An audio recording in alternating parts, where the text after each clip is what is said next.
Hello guys, let's start और current affairs lecture. हमारा जो करंट अफेयर्स का लेक्चर है, जिसकी जो सीरीज है जो हमने स्टार्ट की है, इस पर्टिकुलर सीरीज को जो है हमें आगे कंटिन्यू करना है। इस सीरीज में बहुत ज्यादा इंपॉर्टेंट सवाल है जिसके हमें डिस्कशन करना है, जिसके ऊपर हमें फोकस करना है। और जो नई नई चीजें हैं, नए नए बातें हैं, उस सब नए चीजों को, नए बातों को जो हमें सीखना है, जो कि बहुत एग्जाम पॉइंट ऑफ व्यू से। ठीक है। लेकिन हाँ, आप जब भी करंट अफेयर्स के बारे में सोचते हो, समझते हो, तो वहां पर जो है रिवीजन का बहुत बड़ा रोल होता है। तो आपको रिवीजन भी करते रहनी है। इसलिए before I starting this particular session, मैं चाहता हूँ कुछ सवाल मैं आपसे करवा लूँ।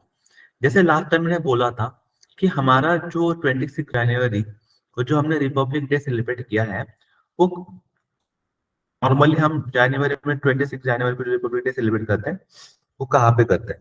What do think? What should be the correct answer? Number हमने 26 जनवरी को जो रिपब्लिक डे जो हमने द्वारा सेलिब्रेट किया गया है, वो हमने सेलिब्रेट किया है कर्तव्य पथ के ऊपर। इसको याद रखना है। ये कहाँ पे सेलिब्रेट किया है? कर्तव्य पथ।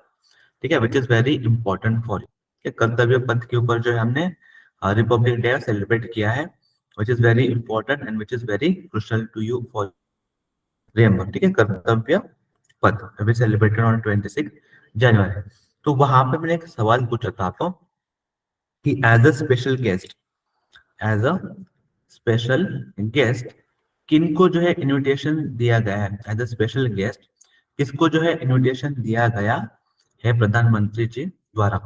ठीक है, एज अ स्पेशल गेस्ट किनको जो है इनविटेशन दिया गया है प्रधानमंत्री द्वारा? मतलब प्रधानमंत्री भी नहीं, लेकिन जो मिनिस्टर ऑफ डिफेंस है, तो मिनिस्टर ऑफ डिफेंस ने एक इनविटेशन जारी किया था। ठीक है, एज अ स्पेशल गेस्ट करके। तो किन को एज अ स्पेशल गेस्ट उन्होंने बुलाया है? ठीक है, तो you have to be remember, उन्होंने स्पेशल गेस्ट करके बुलाया किसको? जो पीएम विश्वकर्मा योजना है। क्या? पीएम विश्वकर्मा योजना।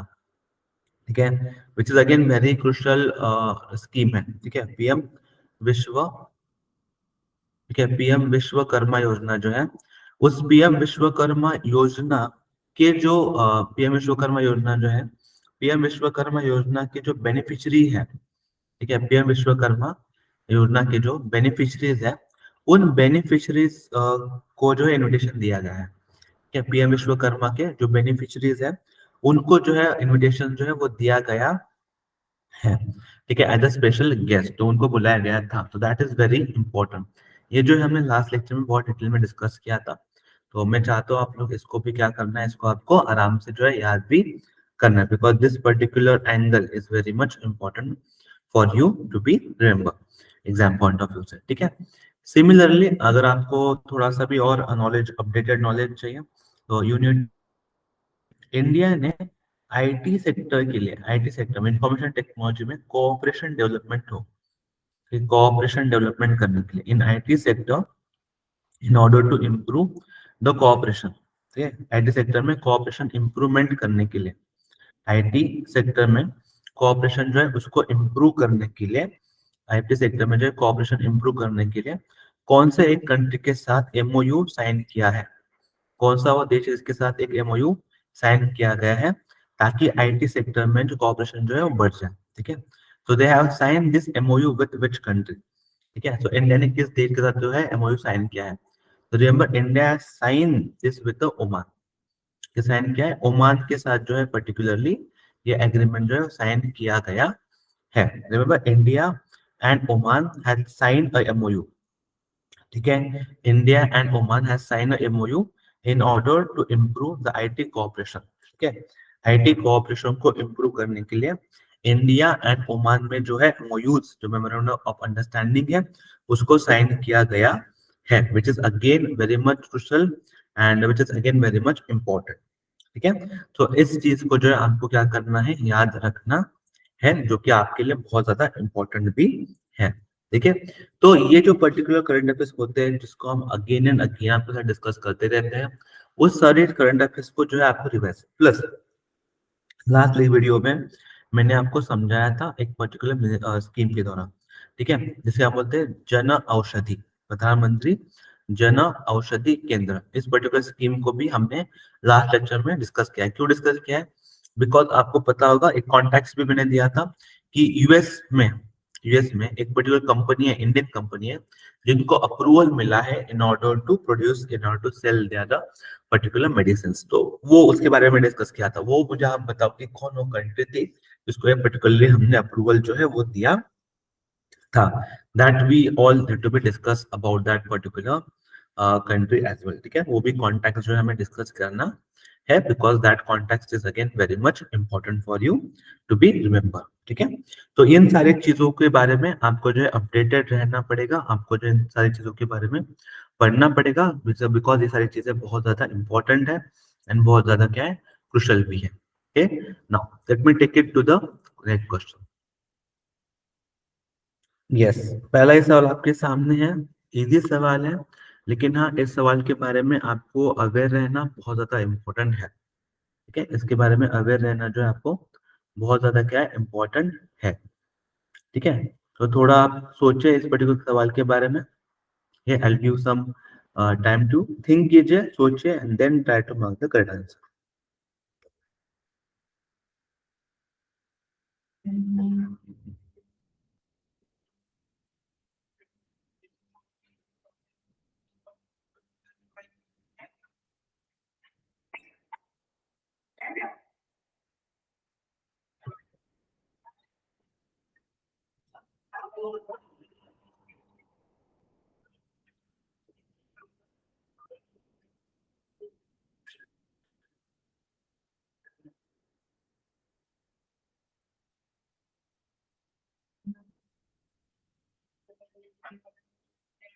चलो, दैट्स ग्रेट। आई होप आप लोगों ने जो है आपका सही आंसर जो है मार्क किया होगा।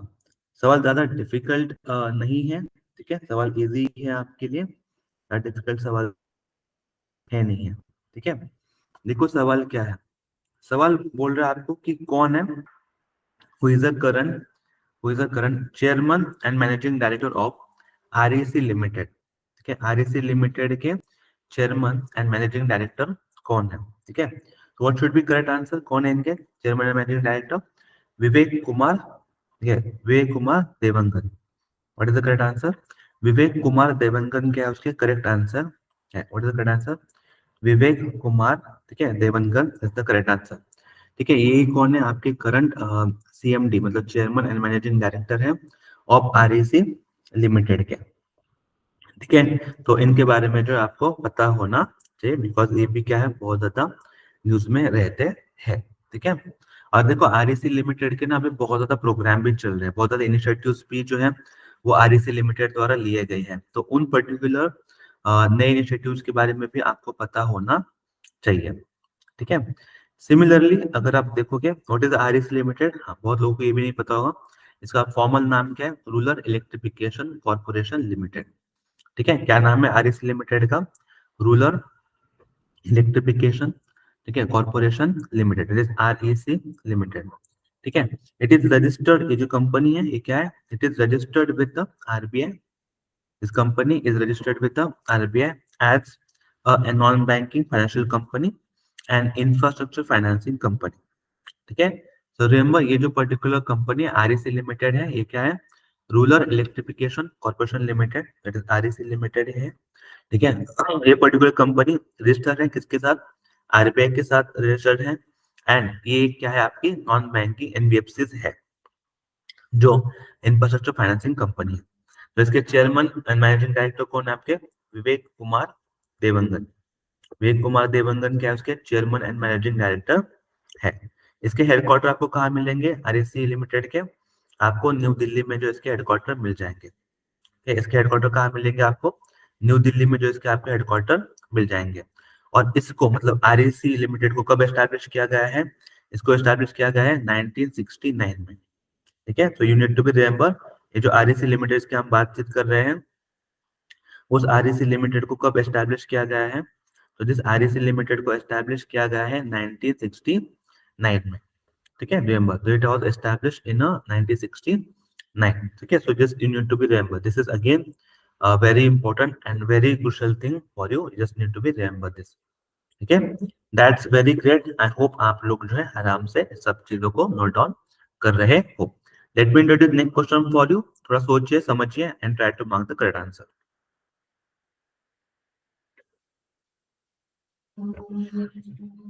थोड़ा सोचिए, इजी क्वेश्चन है लेकिन थोड़ा सा ट्रिकी भी है, सोच के मार्क करना।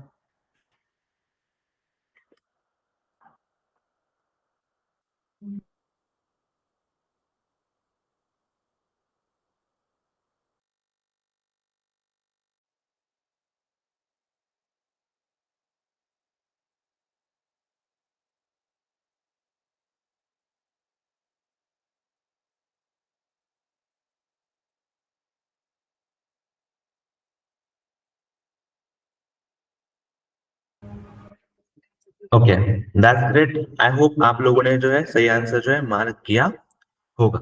ठीक है, देखो आंसर सवाल क्या बोल रहा है, सवाल बोल रहा है कि वो where is the headquarter of WHO. WHO के हेडक्वार्टर आपको कहाँ पे मिलेंगे, where is the headquarter of WHO. WHO के हेडक्वार्टर आपको कहाँ पे लोकेटेड मिलेंगे। ठीक है, remember you will get this particular headquarter, आपको कहाँ मिल जाएंगे, जिनेवा स्विट्जरलैंड।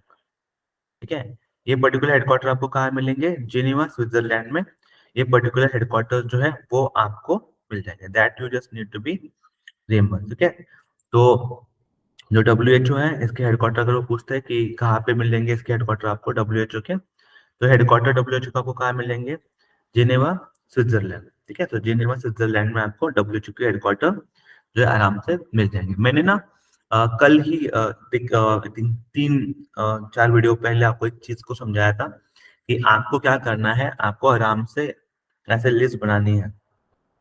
ठीक है, एक लिस्ट बनानी है जहाँ पर आपको ऑर्गेनाइजेशंस के नाम भी लिखने हैं। ठीक है, उस लिस्ट में भी क्या राइट डाउन, तो ऑर्गेनाइजेशन के नाम, ठीक है, अलग अलग ऑर्गेनाइजेशन है उनके नाम भी लिखने हैं। ठीक है, उनके हेडक्वार्टर्स भी लिखने हैं, जिसको हम हेडक्वार्टर बोलते हैं। ठीक है, हेडक्वार्टर्स भी लिखना है आपको। एंड देन थर्ड कॉलम में आपको क्या लिखना है, थर्ड कॉलम में आपको उनके कुछ पोजीशन, कोई ऑथोरिटी होगा जिसका कोई पोजीशन होगा, तो पोजीशन भी वहां पे मेंशन करना है, लाइक सीईओ है क्या, उनका कुछ एमडी कुछ है, सीईओ कौन है, चेयरमैन कौन है, उसको भी जो आपको क्या करना है, मेंशन करके रखना है। That is also very important for you. ठीक है, नाउ तो यहाँ पर अगर जैसे मैंने मेंशन करके रखे हैं आपके लिए एवरीथिंग, ठीक है, तो सेम थिंग, ऑल जो चार इन्फॉर्मेशन मैंने आपको यहाँ पे दी है, आपको ये सारी इन्फॉर्मेशन कहाँ पे लोकेटेड करनी है, आपको इस पर्टिकुलर चार्ट में वो सारी इन्फॉर्मेशन क्या करनी है, फीड करनी है, which is very important for you to be feed इस पर्टिकुलर चीज। ठीक है, नाउ तो यहाँ पर देखो क्या लिखा गया है, डब्ल्यूएचओ। ठीक है, इसके डायरेक्टर जनरल कौन है, डायरेक्टर जनरल डॉक्टर, ठीक है, टेड्रोस, ठीक है, एडनॉम्स, ठीक है, टू बी, ये वैसे यूज नेम। तो जस्ट पहला नाम इनिशियल भी याद रख लोगे तो भी बहुत है। ठीक है, जस्ट इनिशियल भी अगर आपको याद है तो भी आपका काम बच जाएगा।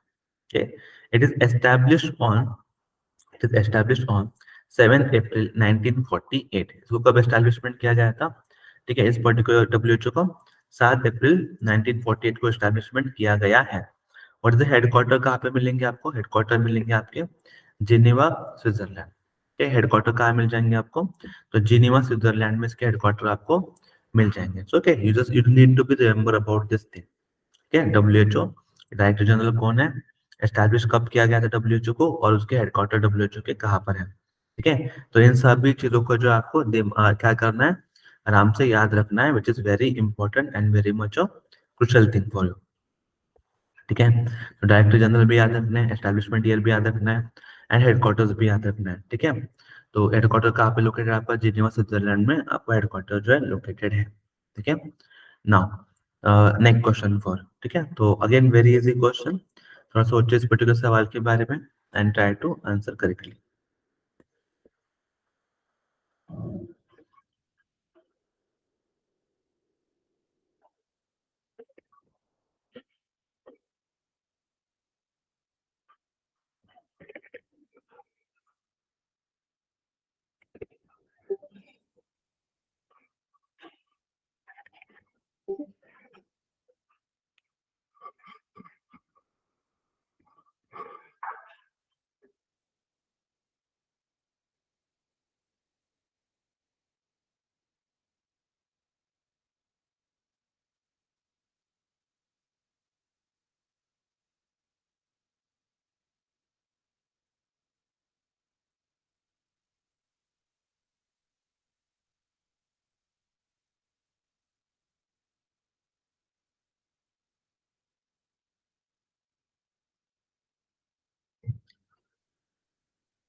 Okay, that's great.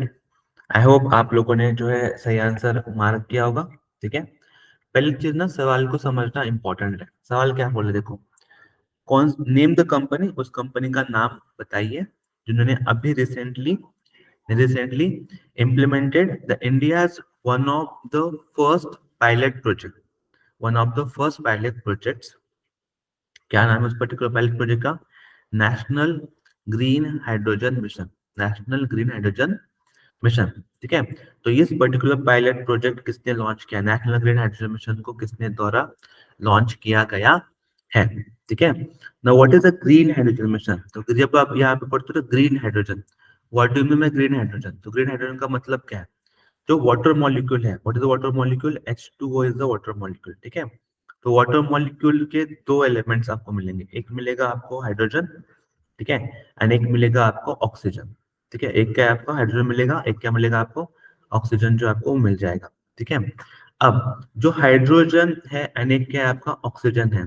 तो जो break down of hydrogen and oxygen है, ठीक है, वाटर मॉलिक्यूल को ब्रेक डाउन करना दो हिस्सों में। ठीक है, dividing of a water molecule, दो हिस्सों में वाटर मॉलिक्यूल को क्या करना है? हमें डिवाइड करना है बाय यूजिंग सर्ट। अब इसके लिए कुछ एनर्जी लगेगी, यू रिक्वायर सर्टेन एनर्जी। या आपके पास कुछ एनर्जी होना चाहिए, तभी इसको क्या करेंगे? हम ब्रेक डाउन कर देंगे, and that energy should be renewable energy. और एनर्जी कौन सी चाहिए आपकी? रिन्यूएबल एनर्जी चाहिए। ठीक है, तो इस तरीके से अगर आप इसको वाटर मॉलिक्यूल ब्रेक डाउन करते हो and then this particular elements आपको यूज इस्तेमाल करोगे आप इसलिए in order to various purposes. ठीक है, then you can utilize the hydrogen for the various other purposes. ठीक है, that is what our green hydrogen. इससे क्या होगा? इससे पोल्यूशन फ्री होगा, मतलब इन्वायरमेंटल फ्री जो है चीजें डेवलप हो जाएंगी। ठीक है, इन्वायरमेंटल फ्रेंडली चीजें क्या होगी आपके लिए? डेवलपमेंट हो जाएगी। ग्रीन इनिशिएटिव जो इंडिया के होते हैं, ग्रीन हाइड्रोजन इनिशिएटिव होते हैं, उसको क्या करेंगे? हम प्रमोट करेंगे। ग्रीन एनर्जी को क्या होगी? प्रमोटेड होगी। क्या प्रमोट होने वाली है आपकी? ग्रीन एनर्जी, जिसे हम बोलते हैं। तो वो ग्रीन एनर्जी क्या होने वाली है आपकी? प्रमोट होने वाली इससे। ठीक है, वो भी बड़ी मात्रा में जो आपकी ग्रीन एनर्जी क्या होगी? प्रमोट होगी ऑल अक्रॉस द वर्ल्ड। ठीक है, all across.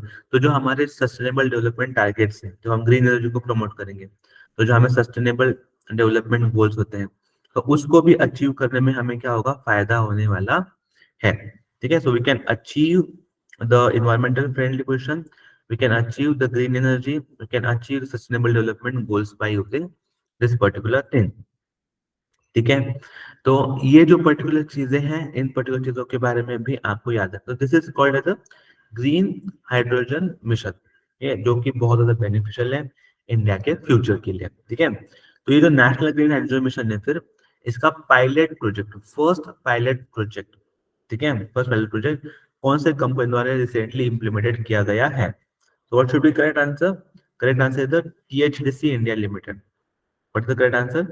THDC India limited. किसके द्वारा किया गया? ये THDC इंडिया लिमिटेड द्वारा इसको इम्प्लीमेंटेड किया गया है। ठीक है, that you just need to be remember. तो यहाँ पर जो स्पेसिफिकली मेंशन भी करके रखा है आपके, ठीक है, THDC India limited, it's one of the leading power sector PSU, one of the leading power sector PSU है। ठीक है, which has also established a benchmark in a green hydrogen production। ठीक है, by successfully implementing India's first pilot project। ठीक है, now अब ये कब इम्प्लीमेंट किया गया है फर्स्ट पायलट प्रोजेक्ट को? On occasion of 75th Republic day, on occasion of 75th Republic day, जो कब मनाया जाता है? 26 जनवरी को मनाया जाता है। This pilot project, this pilot project also produce a 50 kg 50 kg green hydrogen, okay, 50 kg green hydrogen on daily basis।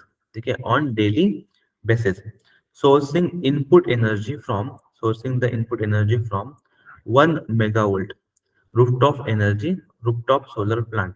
ठीक है, they produce a green hydrogen, they produce the green hydrogen will be stored in a two storage tank, so stored in a two storage tank, and shall be utilized in a night hours for illumination of THDC office complex through 70 kilowatt, ठीक है, PM fuel cell, which is very important। तो ये जो सारी चीज़ें हैं, इन सभी चीज़ों के बारे में जो है आपको पता होना चाहिए।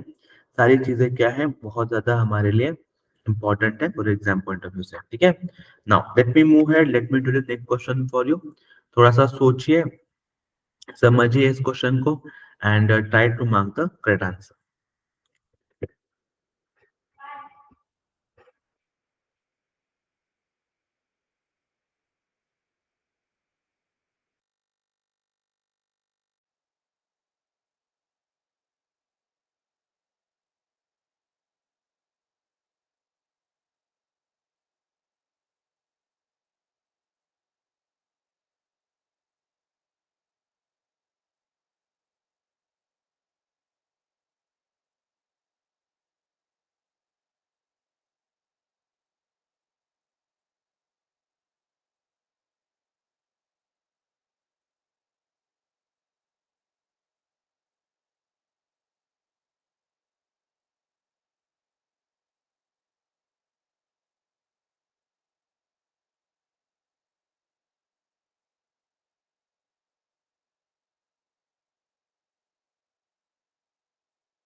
That's great.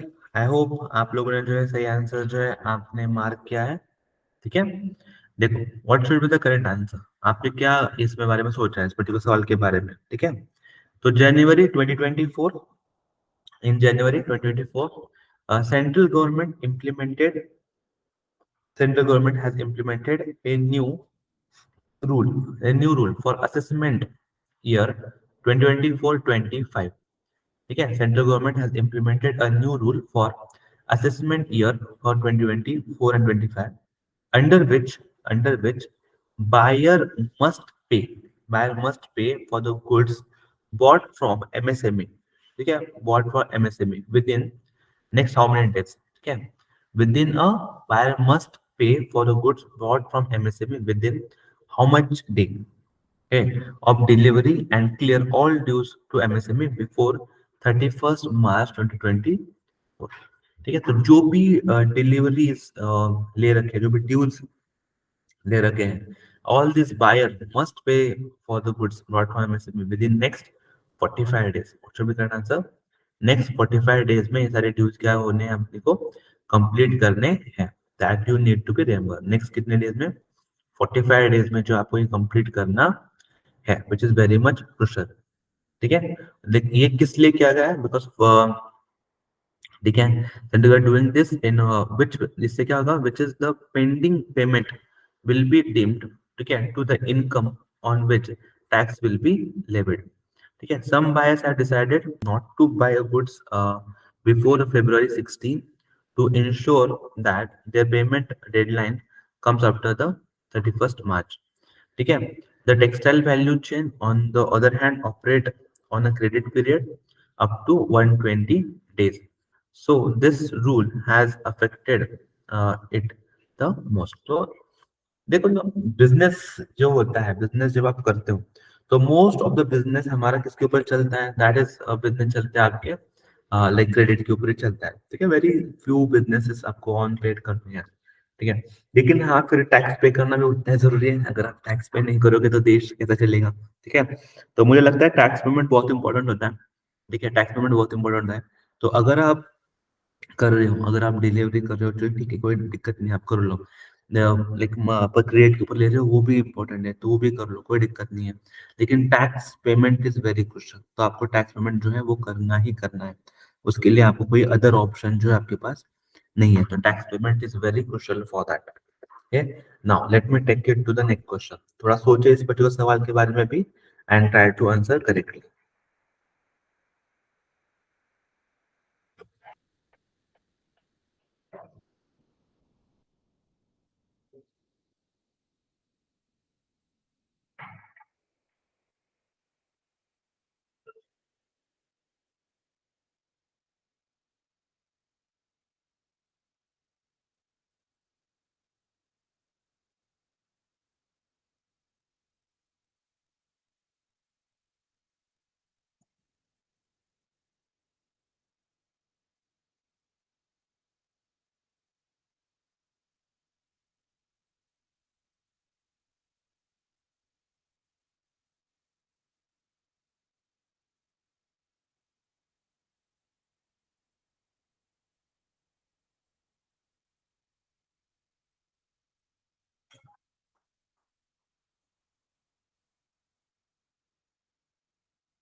चलो, दैट्स ग्रेट।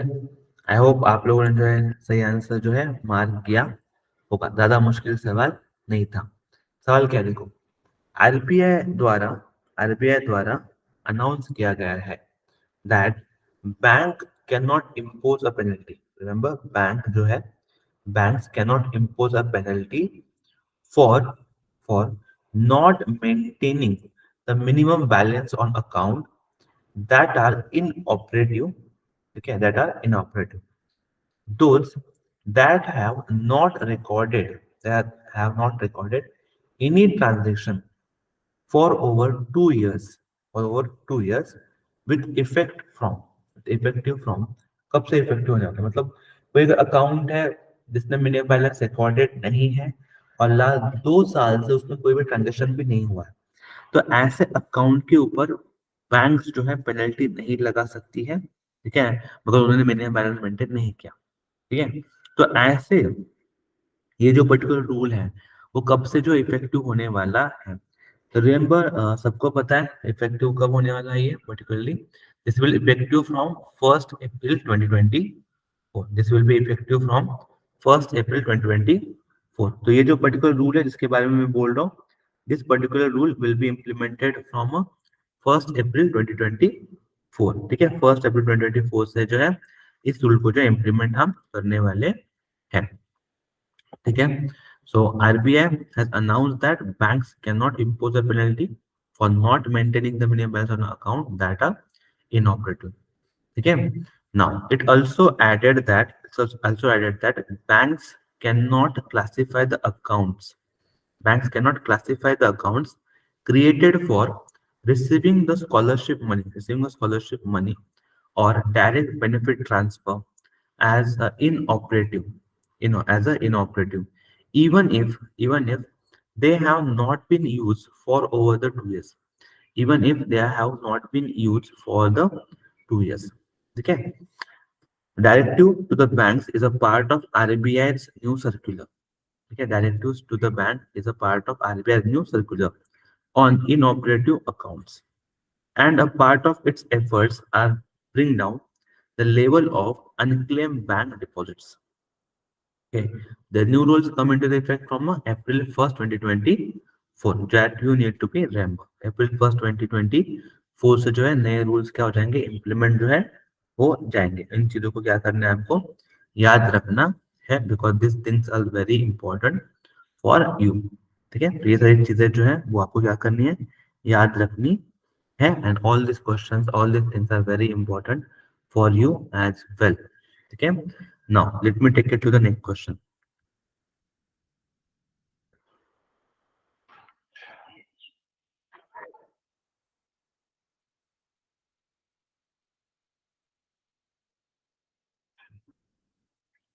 यस, इसके बारे में मैंने आपको डिस्कस भी किया था। अगर आप अपने प्रीवियस वीडियो अच्छे से देखे हैं, आपने अच्छे से सोचा है प्रीवियस वीडियोस के बारे में, तो उन प्रीवियस वीडियोस में जो है मैंने आपको बहुत डिटेल में इस पर्टिकुलर टॉपिक के बारे में भी सिखाया है। ठीक है, बहुत ज्यादा इंपॉर्टेंट वीडियो था वो, एंड आई होप आप लोगों को करेक्ट आंसर पता है। ठीक है, टेक अ फ्यू सेकंड।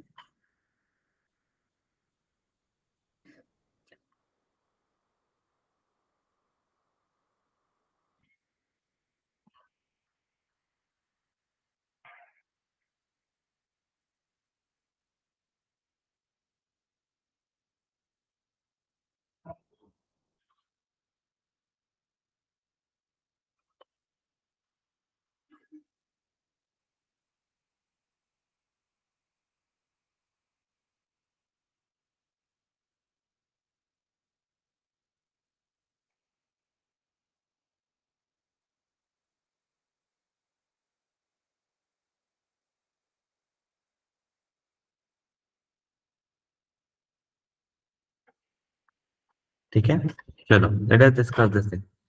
सवाल देखो क्या है, सवाल बोल रहा है कौन सी वो कंट्री है which said to become the world's largest producer world's largest producer of a lentils world's largest producer of a lentils in a year 2023-24 crop year। ठीक है, what is correct answer? It's none other than हमारा प्यारा भारत, हमारा प्यारा भारत। तो you just need to be remember the India is expected to become the world's largest producer of lentils, world's largest producer of lentils. Okay, in the 2023-24 crop year, in the 2023-24 crop year, which is with an estimated surge in production of around with an estimated surge in production of around 16 lakh ton, with estimated to produce around 16 lakh ton. तो कितना production बढ़ने की यहाँ पे हम बातचीत कर रहे हैं, ठीक है, क्या बोल रहे हैं हम, कितना सर्ज होगा, कितना बढ़ेगा, ठीक है। तो टोटल जो सर्ज होने वाला है प्रोडक्शन में, इंप्रूवमेंट होने वाला है प्रोडक्शन में, वो कितना होने वाला है? 16 लाख टन का होने वाला है, ठीक है। This increase is due to higher acreage, ठीक है। Then lentil production in Canada and Australia, in production Canada and Australia is estimated to be around 14 lakh ton, ठीक है, एंड 15 लाख टन रिस्पेक्टिवली, ठीक है। तो अगर आप ऑस्ट्रेलिया में जाओगे, ठीक है, या फिर कनाडा में जाओगे, तो कनाडा में जाओगे तो ऑलमोस्ट 14 लाख टन है, ऑस्ट्रेलिया में देखोगे तो 15 लाख टन है, एंड इंडिया में 6 लाख टन है। That's why we are world largest in the lentils, ठीक है। That you need to be remember. Let me take it to next question.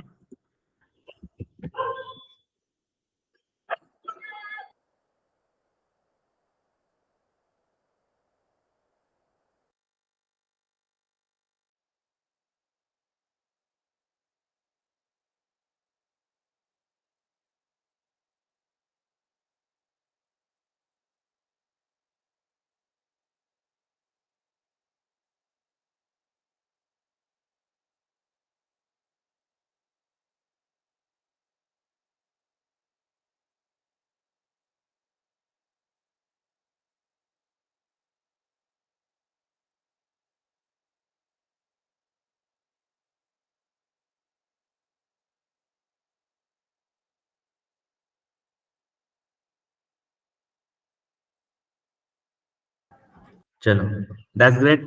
I hope आप लोगों ने जो है आपका सही आंसर मार्क किया होगा। आई नो सवाल बहुत ज्यादा लेंदी है, सवाल बहुत ज्यादा बड़ा दिख रहा है, लेकिन ट्रस्ट मी, आप जो है इस पर्टिकुलर क्वेश्चन को जो है आप आराम से जो है मार्क कर सकते हो, ठीक है। बस आपके लिए आपको क्या करना है, थोड़ा सा कॉन्सेंट्रेट रहना है उस पर्टिकुलर सवाल के ऊपर, that you need to be a mention, ठीक है। देखो सवाल क्या है, सवाल बोल रहा है यूपीआई पेमेंट के रिगार्डिंग जो नए रूल्स आए हैं, new rules for the UPI payment has not come into the effect as of 1st of January 2024, which of the following new rules for UPI payment has not come into the effect, ठीक है। तो अगर आप देखोगे तब क्या है, the transaction limit for UPI payment made to the hospital and educational institution has hiked to the 5 lakh, which is very true, which is very very true। अगर आपने रिसेंट में पढ़ा है तो यस, ये भी सच है, ये जो हाइक है, ये पर्टिकुलर हाइक जो है वो हाइक हुई है, ठीक है। रिसेंट पेमेंट में वो जो हाइक है वो हाइक हुई है। पहले अर्लियर 1 लाख था, अभी 1 लाख को बढ़ा के कितना कर दिया उन लोगों ने, 5 लाख जो है उन्होंने कर दिया है। That you need to be remember, ठीक है। नाउ ये आपको याद करना इंपॉर्टेंट है। Similarly RBI has announced, RBI also announced that UPI payment to the 1 lakh for credit for the card repayments mutual fund subscription, इसके लिए 1 lakh rupees for credit as announced UPI payment, तो ये भी सच है, even this is a true thing। Then NPCI had last year announced the imposition of 1.1% interchange fees on UPI payment made by the merchant, ठीक है। NPCI ने क्या announce किया है last year? They announced last year that they will impose a imposition of 1.1% interchange fee। जो भी interchange fee है वो कितनी होगी? 1.1% की क्या होगी आपकी interchange fee होगी on UPI payments के ऊपर, ठीक है। And this is to be done by the merchant। Last year to NPCI and last year announced this particular imposition। So even this is true, ठीक है। Now NPCI has asked the banks and mobile payment applications like Google Pay, Paytm, PhonePe, ठीक है, to deactivate the UPI IDs and numbers of the account that have been inactive for the 1 year. इसको ना please याद रख लो, इसको बहुत ज्यादा important है आपके लिए फॉर एग्जाम पर्सपेक्टिव से। यस ये भी ट्रू है, ठीक है, लेकिन तो याद रखने आपको क्या करना है, इसको याद रखना है, ठीक है। एनपीसीआई मतलब आरबीआई ने खुद जाके बोला है, एनपीसीआई द्वारा ही बोला है कि देखो जो बैंक्स जो मोबाइल पेमेंट एप्लीकेशंस हैं like Google Pay, Paytm, PhonePe, उनको क्या बोला है, you must deactivate all the UPI IDs and all the numbers, जो नंबर है यूपीआई उसको डीएक्टिवेट करना है। कौन से, जिनके ऊपर इनएक्टिव, जो कि इनएक्टिव है फॉर 1 ईयर, लास्ट 1 ईयर से जो इनएक्टिव है उनको क्या करना है, आपको डीएक्टिवेट भी कर देना है, that need to be remember. ठीक है, सो ऑल जो पॉइंट्स है वो सही है, लेकिन ये जो पॉइंट यहाँ पे दिया गया है, पॉइंट इस पॉइंट में क्या बोला है, देखो, the maximum transaction limit for UPI lite wallet, maximum transaction limit for UPI Lite wallet has also been hiked from 200 to 1000। तो ये दो हाइक तो मिला है, there's no doubt about it, लेकिन ये हाइक 1000 रुपए का हाइक नहीं है। ठीक है, तो याद करो ये हाइक कितने का है, 500 रुपए का हाइक है। दिस हाइक कितना है, 500 रुपए का है। ठीक है, फ्रॉम 200 टू 500, इसलिए मैंने यहाँ पर भी अगर आप देखोगे तो मैं स्पेसिफिकली यहाँ पर भी सारी चीजों को बारे में आपको मेंशन करके रखा है। ठीक है, ये 200 हाइक हुआ है, लेकिन कितना हाइक हुआ है, तो टोटल हाइक कितना है, 200 से लेके 500 रुपए का क्या है टोटल हाइक हुआ है, विच इज इम्पोर्टेंट। ठीक है, प्लस जो बैंक एंड मोबाइल एप्लीकेशन है गूगल पे, पेटीएम, फोन पे, वहां पर भी क्या है डीएक्टिवेट किया गया है यूपीआई आईडीज को, एंड नंबर्स को भी डीएक्टिवेट किया गया है, जो कि इनएक्टिव रहेंगे 1 ईयर से। ठीक है, we have discuss all other points. ठीक है, सारे पॉइंट पे हमने डिस्कस कर रखे हैं, ये भी याद रख लो, ये वाला पॉइंट। ठीक है, ये वाला पॉइंट भी याद रख लो। ठीक है, payments can be made by the people without internet connection. However, the maximum amount which can be transferred online is a 2000 rupees. ठीक है, जब आप यूपीआई लाइट के बारे में, यूपीआई लाइट वॉलेट के बारे में बात करते हो तो।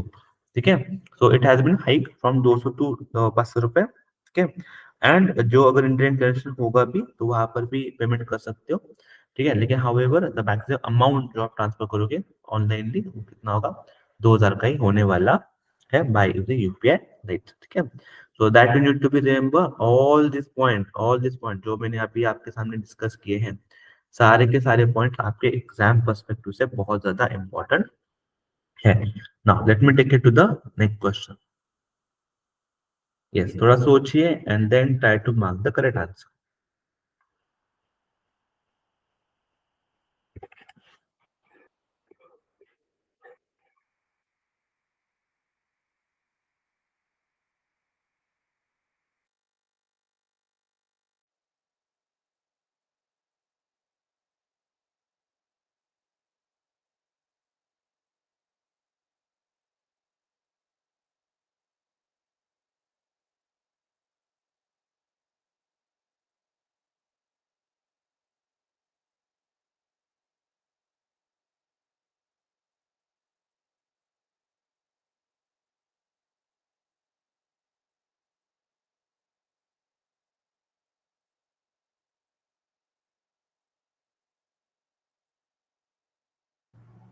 दैट्स ग्रेट, आई होप आप लोगों ने जो है सही आंसर जो है आपका वो मार्क किया होगा।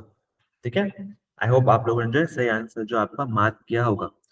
देखो सवाल क्या बोल रहा है, सवाल बोल रहा है आपको कि किसके द्वारा अभी रिसेंटली, ठीक है, who has been recently appointed as, who has been recently appointed as the chief executive of chief executive of Punjab Energy Developmental Agency, Punjab Energy Developmental Agency, okay, who has been recently appointed as the chief executive of Punjab Energy Developmental Agency। ठीक है, जो Punjab energy developmental agency है उनके chief executive करके किनको appoint किया गया है, who has been appointed as a, that is Surbhi Malik. इनको अपॉइंटेड किया गया है, सुरभि मलिक जो है उनको जो है अपॉइंटेड किया गया है। तो Surbhi Malik has been appointed as the chief executive of Punjab energy developmental agency. Okay, you just need to be remember कि चीफ एग्जीक्यूटिव अपॉइंटेड हुआ है। ठीक है, now yes, this is very important. IAS officer है, ठीक है, सुरभि मलिक, ठीक है, who was deputy CM, deputy commissioner है लुधियाना के। Now they have been appointed as a chief executive of Punjab energy developmental agency, ठीक है। Now very important and you just need to be remember this facts, important facts है। Now next question for you. Yes, थोड़ा सोचिए, दिमाग लगाइए and then try to mark the correct answer.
Okay, चलो that's great. I hope आप लोगों ने correct answer जो है मार्क किया होगा।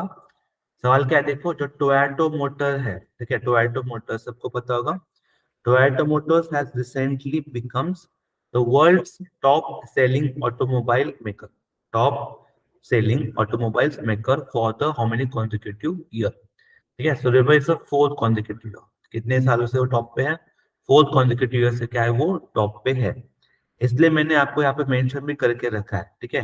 इन 2023, in 2023 the Toyota motors achieve the goals of a sales record of 11.2 million vehicle, 11.2 million vehicle, ठीक है। They achieve, Toyota Motor achieve a global sale record of 11.2 million vehicles, securing its position, securing its position as the world's top selling automaker for the fourth consecutive year. World's top selling automakers for the fourth consecutive year. Okay, that you need to be remembered. They are ranked, उनका क्या हुआ है, top कितना है, top 4 के ऊपर वो अभी है, ठीक है। The 7.2% increase was driven by robust overseas sale, ठीक है। 7.2% increase was driven by the robust overseas sales, totaling 7.9 million units, which is a humongous units, ठीक है। So I believe it, you need to be remember all these facts, all these things आपको क्या करनी है, याद करनी है, और आपको अच्छे से जो है दिमाग में भी इन सारी चीजों के बारे में रखना है। Now let me take it to the next question. Yes, थोड़ा सोचिए इसके बारे में, बहुत ज्यादा इंपॉर्टेंट सवाल है आपके लिए। सवाल में आपको वही मेंशन किया है कि कौन सी वो कंपनी है, ठीक है। Name the company that has recently certified, that has certified recently certified as the top employer, recently certified as a top employer in 2024 in India by the top employer institute, ठीक है। तो कौन सी वो company है, कौन सी वो company है जिनको अभी सर्टिफाइड कंपनी वो बनी है, इसलिए ताकि वो टॉप एम्प्लॉयर बने 2024, ठीक है। तो रिमेंबर कौन सी वो कंपनी बनी होगी, what do you think India में? Like there is a very important name, अगर आप देखोगे तो, ठीक है। तो ये इंपॉर्टेंट नेम कौन है? NTPC has become the NTPC limited has become the top employees institute के लिस्ट में, ठीक है। तो 2024 में अगर देखो तो टॉप एम्प्लॉयर्स, ठीक है, उनकी जो टॉप एम्प्लॉयज इंस्टीट्यूट है, ठीक है, they have been announce that NTPC limited has been certified as the top employer in India, top employer in India by the institute, ठीक है। Then NTPC completed the following steps in order to qualify for the certification, that they are become a HR best practices survey में validations as well as the audit, okay, so they are the best in their own category, ठीक है। So these are the very great thing which you need to be Rambo, आपको क्या करना है, इसको याद रखना है। ठीक है, ये चीजें क्या आपके लिए इंपॉर्टेंट बन जाती है ना। Next question. ठीक है, ये थोड़ा सा फैक्चुअल सवाल है ये वाला, लेकिन आई होप आप लोगों ने इसको क्या करना है, अच्छे से याद भी रखना है। Let me help you in this particular question. सवाल क्या है, इन विच स्टेट, कौन सा वो राज्य है जहां पर, ठीक है, Dalma wild life sanctuary located है। ये दलमा वाइल्ड लाइफ सेंचुरी लोकेटेड है। ठीक है, कौन सा वो स्टेट है जहां पर दलमा वाइल्ड लाइफ सेंचुरी लोकेटेड है। रिमेंबर, ये जो दलमा वाइल्ड लाइफ सेंचुरी लोकेटेड कहाँ पर है, झारखंड में एक कौन है लोकेटेड है, Dalma wild life sanctuary located in Jharkhand. कहाँ पे लोकेटेड है सेंचुरी, झारखंड में जो पर्टिकुलर सेंचुरी है वो क्या है आपके लोकेटेड है। ठीक है, remember, Dalma wild century located in Jharkhand, जैसे 10 kilometre from a city of Jamshedpur. ठीक है, ये स्टेट ऑफ झारखंड कितना दूर है ये, 10 किलोमीटर दूर है फ्रॉम जमशेदपुर। ठीक है, it is situated around Dalma hills. कहाँ पर सिचुएटेड है, दलमा हिल्स के अराउंड क्या है सिचुएटेड है। कौन कौन सेंचुरी, दलमा वाइल्ड लाइफ सेंचुरी। तो रिमेंबर, दलमा वाइल्ड लाइफ सेंचुरी सिचुएटेड है दलमा हिल्स के अराउंड। ठीक है, ऑन छोटा नागपुर पेट्टू, कहाँ पे लोकेटेड है पर्टिकुलरली, छोटा नागपुर पेट्टू के ऊपर ये लोकेटेड है। ठीक है, एंड स्पेसिफिकली कहाँ तक है पर्टिकुलरली, झारखंड से ये पर्टिकुलर बिलोंग करती है। Now next.